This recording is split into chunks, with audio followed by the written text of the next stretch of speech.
নমস্কার বন্ধুরা, তোমাদের সবাইকে স্বাগত জানাই তোমাদের এই প্রিয় চ্যানেলটা নতুন করে আর একটা নতুন মুখের সাথে। নিশ্চয়ই ভাবছো এই নতুন মুখটা আবার কে? আমার নাম সৌরভ, আর আমি এরপর থেকে প্রতি উইকে থাকবো তোমাদের এই ফুড জার্নিতে। আচ্ছা বলো তো, খাবার খেতে কারই না ভালো লাগে, কিন্তু খাবারের সাথে যদি একটু আড্ডা আর একটু হিস্ট্রি ওই খাবারটার সম্বন্ধে পাওয়া যায়, তাহলে কি জমে যাবে না?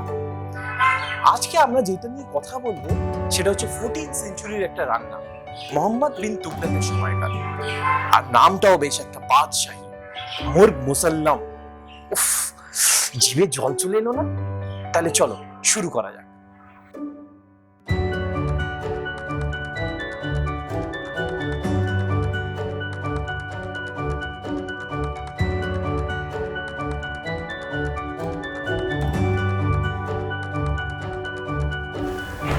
মুর্গ মুসাল্লাম এই কথাটার অর্থই হচ্ছে গোটা বা আস্ত একটা মুরগি।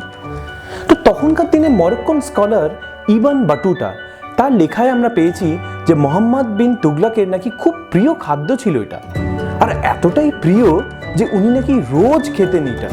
ভাবতে পারছো, রোজ নাকি মুর্গ মুসাল্লাম। তা যাকগে, এলাহি ব্যাপার সব। আমরা এইটা আবার পেয়েছি আকবরের নবরত্নের মধ্যে একজন আবু ফয়জলের লেখাতেও, আইনে আকবরীতে।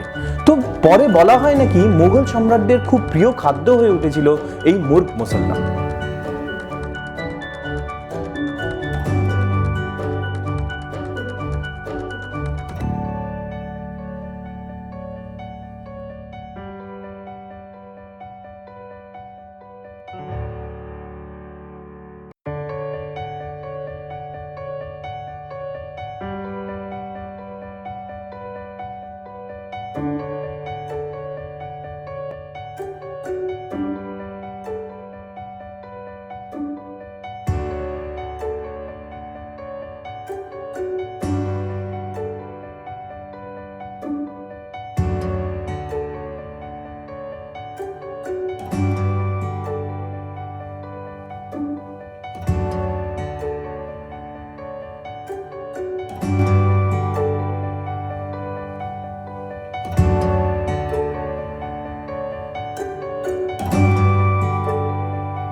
এই খাবারের খুব একটা ইন্টারেস্টিং ব্যাপার হচ্ছে যে যখন এটা তখনকার দিনে বানানো হতো তখন এটা ডিম দিয়ে স্টাফিং করা হতো, কিন্তু সময়ের সাথে সাথে অনেক কিছুই বদলেছে।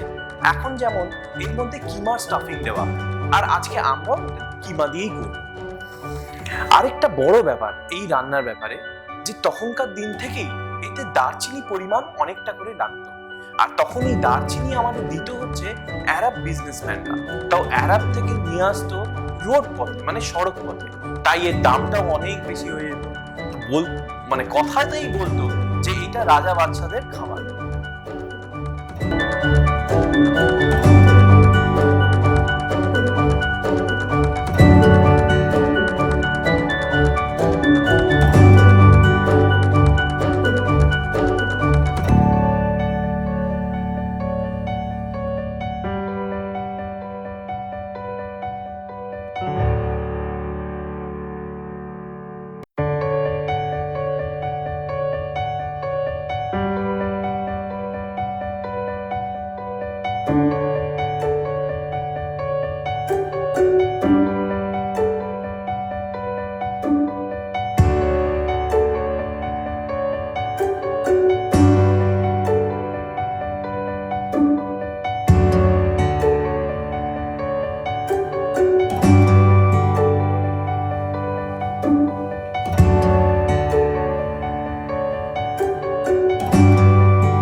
এই খাবারটা নিয়ে একটু পড়াশোনা করার সময় জানলাম যে ইউরোপের আরেকটা খাবার ট্র্যাক্টেটাস নাম, এই খাবারটাও অনেকটা এরই মতন ছিল। তো কেউ কেউ ওইখানে লিখেওছেন যে হয়তো এইটা ওইটার থেকে ইন্সপায়ার ছিল বা ওয়াইস ভার্সা। যাকগে, আমাদের কি, যেই হোক আমরা এই যে ডিসকভারিটা পেয়েছি, এই যে মুর্গ মুসাল্লাম খাবারটা পেয়েছি, এইটাই আমাদের কাছে বিশাল ব্যাপার, তাই না? আমাদের মতন ভোজন রসিকরা তো এইসবের জন্যই বেঁচে আছি। যাকগে, ওকে বন্ধুরা, তাহলে আজকে আমরা আড্ডা দিতে দিতে একটা ব্যাপক রান্না বানিয়ে ফেললাম। উফ, আমি তো আর ওয়েট করতে পারছি না। আমি জানি তোমরাও ইকুয়ালি ইন্টারেস্টেড, আর এক্ষুনি ইমিডিয়েটলি তুমি কিছু একটা প্ল্যান করবে। শীতকাল, বন্ধুদের ডাকো, রান্নাটা বানাও, আর অবশ্যই আমাদের জানিও কেমন হলো রান্নাটা, আর আমাদের নতুন প্রেজেন্টেশন কেমন লাগলো নিশ্চয়ই কমেন্ট সেকশনে দিও। আর আরেকটা জিনিস, ভালো লাগলে নিশ্চয়ই লাইক করো, শেয়ার করো, আর দয়া করে সাবস্ক্রাইব করো। It is free.